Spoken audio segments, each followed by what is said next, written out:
যে হুজুর মেয়ের বাবা এই কথা বলেছে, ছেলের তো শহরে বাড়ি, বলেছে বাবা তুমি আমার মেয়েটারে বিয়ে করো, বিয়ে করলে একটা সরকারি চাকরির ব্যবস্থা করে দেবো। নাউজুবিল্লাহ বলেন। তো সরকারি চাকরির ব্যবস্থা করে দেবেন, কত টাকা লাগবে?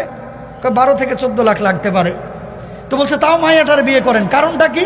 ওই মেয়ের বাপের লোভ হচ্ছে ছেলের বাড়ি শহরে, এক কাঠা জায়গার দাম প্রায় 50 লক্ষ টাকা। কথা বুঝছেন? তো মেয়েকে ছেলের সাথে বিয়ে দেওয়ার দরকার কি? আপনি জায়গার সাথে বিয়ে দিয়ে দেন। কথা বলছেন না কেন? আপনি জায়গার সাথে বিয়ে দিয়ে দেন। এরকম হচ্ছে কি হচ্ছে না?